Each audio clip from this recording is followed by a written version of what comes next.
바이오주들이 소수의 종목을 제외하고는 추세가 완전히 무너지면서 폭락을 하고 있습니다. 그동안 HLB와 신라젠, 셀트리온 헬스케어 등 대형 바이오주들이 스타트를 끊으면서 중소형 바이오주들도 무더기로 급등을 하였는데 이제는 몇 개의 종목 말고는 살아남지 못했습니다. 추세가 완전히 무너졌으며 지금 상태에서 단기간에 상승 추세로 전환시키기에는 너무 멀리 와버린 것 같습니다. 이번 주에 상장하는 종목들을 너무 기대했었는데 결과적으로 좋지 못했던 것 같습니다.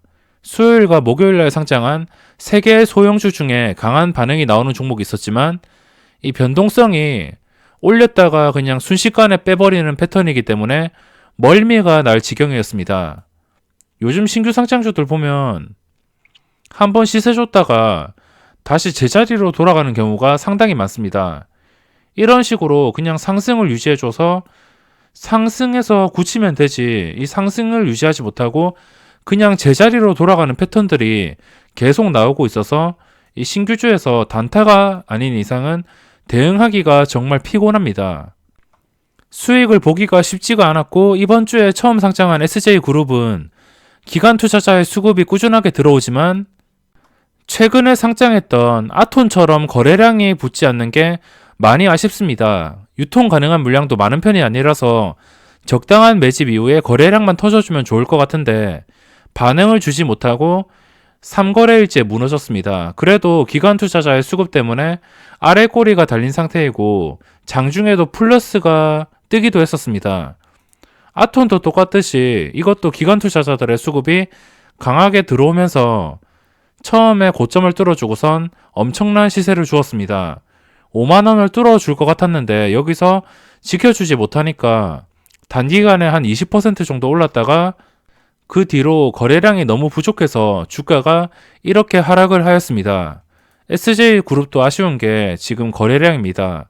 상장하고 나서 하루하루 계속 거래량이 빠지고 있습니다.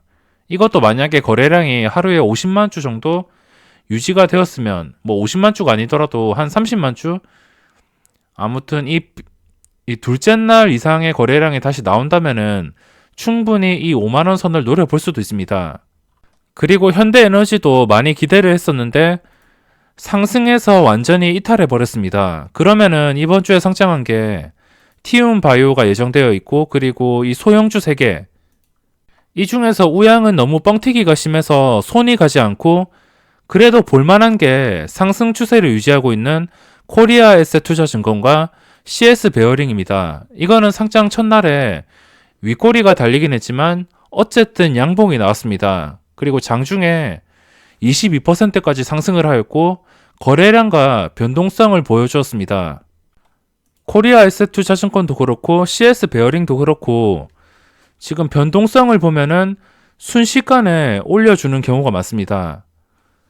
그러니까 세력들이 원하는 시간에만 주가를 올려줍니다. 이것도 나중에 다시 10,000원을 뚫어줄 거라면은 분명히 이런 식으로 갑작스럽게 거래량이 증가하면서 순식간에 올려버릴 겁니다. 이 올리는 과정에서 무턱대고 추격 매수하다가 이런 식으로 물려버릴 수가 있습니다. 그래서 상승해서 섣불리 접근을 하기가 힘들 것 같고 차라리 좀 눌리는 구간에서 매수를 했다가 이 눌림에서 만약에 반등을 못하고서 무너진다면 손절을 해야겠지만 눌린 뒤에 다시 오를 것 같다 그러면은 이 상승 전에 최대한 이 반응을 주기 전에 잡는 게 가장 수월합니다. 근데 반응을 주기 전에 잡았다가 이게 이런 식으로 상승이 나오지 않는다면 어쩔 수 없이 손실을 부담할 수밖에 없습니다. 그 손실을 부담하는 게 차라리 낫지 고점에 물려서 한 방에 마이너스 5%씩 깎이면은 정말 멘탈이 다 나가버립니다. 우선 패턴들을 이렇게 알아두셔야 되는데 신규주에서 최근 패턴을 보면은 세력들이 시초가부터 작정하고 들어오지 않습니다. 신규주를 많이 해보신 분들은 아시겠지만 1년 전과 2년 전과는 분위기 자체가 틀립니다. 예전에 상장하고선 상한가까지 그냥 거래량으로 밀어붙여서 엄청난 종목들이 많았지만 요즘은 올려도 순식간에 빼버리고 10%의 수익이 단 몇 초 만에 날아가기도 합니다. 게다가 장 시작하자마자 세력이 잘 들어오지도 않아서 제가 신규주를 매매할 때는 확실한 상승이 나올 때만 노리는 이유입니다. 이 엠바이오니아도 첫날에 마이너스 10%, 20%까지 빠졌다가 세력이 기관 투자자랑 구주주 물량이 다 나갔다고 생각이 드니까 그때부터 거래량이 증가하면서 급등을 했습니다. 최근 종목들도 다 그렇습니다. 아무래도 신규주 특성상 구주주의 물량이 포함되어 있거나 기관 투자자들은 첫날에 무조건 시장가로 던집니다. 이 CS 베어링이 8,400원에 시작을 했는데 이 8,400원이 공모가입니다. 이 공모가 아래에서 시작을 하더라도 기관 투자자들은 무조건 던집니다. 보시면은 이 코리아에셋투자증권도 어제 기관 쪽에서 엄청난 매도가 나왔는데 이 어제 공모가가 10,000원입니다. 근데 10,000원 이하에서 그냥 9,000원까지 그리고 8,000원까지 기관 투자자는 손해를 보면서까지 던졌습니다. 그러니까 얘들은 수익을 보기 위한 목적이 아니고 신규주라면 무조건 첫날에 던집니다. 어떤 종목이든 간에 첫날에 어떤 가격이든 간에 무조건 던집니다. 그러니까 세력들은 이걸 알고 있으니까 일단 시작하면은 기관 투자자랑 구주주랑 물량을 다 던지기를 기다립니다. 아니면 이렇게 대놓고 첫날에 음봉으로 마감시키거나 둘째 날부터 반응을 주는 경우가 지금 최근에도 제테마 이후에 코리아 에셋증권까지 2번이나 나왔습니다. 제테마가 두 번째 날 첫날 음봉을 뚫고선 그 다음 날도 25%까지 상승을 하였기 때문에 이 코리아 에셋투자증권도 볼 수밖에 없습니다. 세력 입장에서 보면은 당연한 거일 수도 있습니다. 기관 투자자가 그냥 상장하면은 어떤 종목이든 간에 수익이든 손실이든 무조건 시장가로 던져버리는데 그 시장가로 던져버리는 물량들을 꾸역꾸역 받아 먹을 필요는 없습니다. 나중에 힘이 죽어서 아무도 관심을 가지지 않을 때 접근을 하거나 아니면 공모가 아래에서 이 제테마와 코리아에셋투자증권의 두 개의 공통점이 두 개 다 공모가 아래까지 하락을 했습니다. 이건 구주주도 많고 조건이 별로 좋지도 않았는데 이렇게 상승이 나왔습니다. 조건이 좋은 종목들보다 훨씬 더 많은 상승이 나왔고 여기서 중요한 것은 공모가 아래까지 폭락을 해야 된다는 것. 기관 투자자들과 구주주의 물량이 나와야 된다는 것. 그게 가장 중요합니다.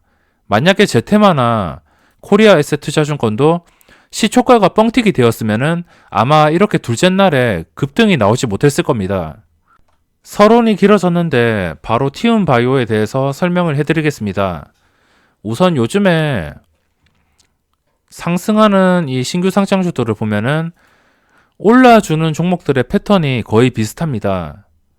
그리고 시가총액도 이게 제 생각이긴 하지만 세력들이 시가총액이 2천억 이하까지는 감당이 가능할 것 같습니다.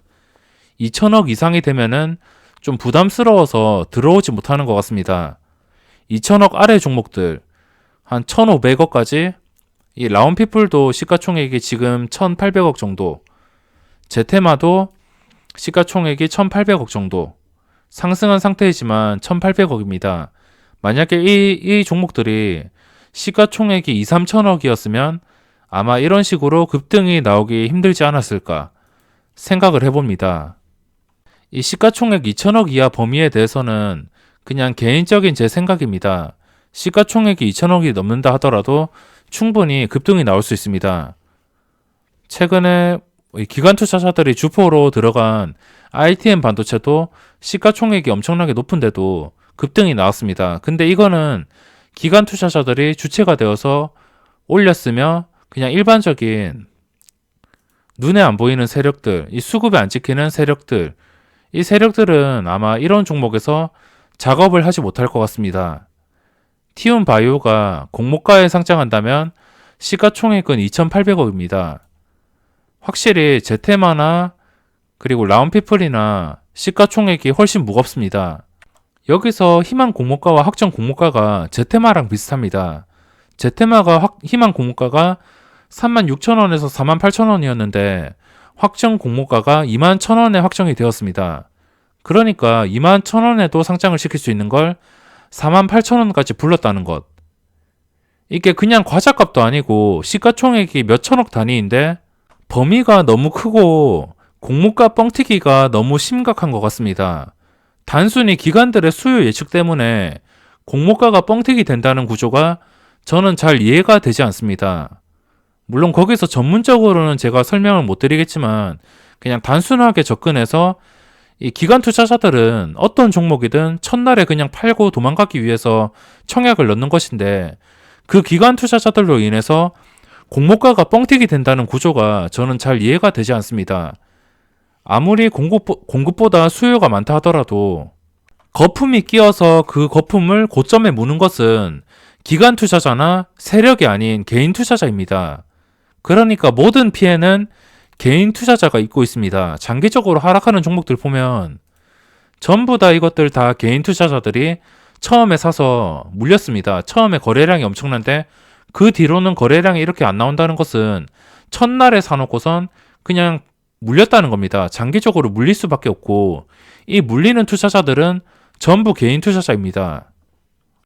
티움바이오도 확정 공모가가 다행히 희망 공모가보다 아래인 12,000원에 확정이 되었습니다.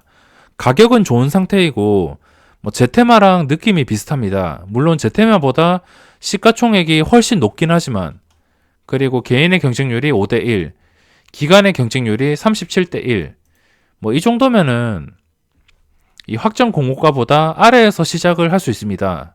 안 그래도 기관 투자자들은 주가가 얼마에 형성되든 간에 무조건 던지기 때문에 이 티움바이오도 구주주 물량과 그리고 기관 투자자들의 물량이 나오면서 시초가가 뻥튀기 되지는 않을 것 같습니다.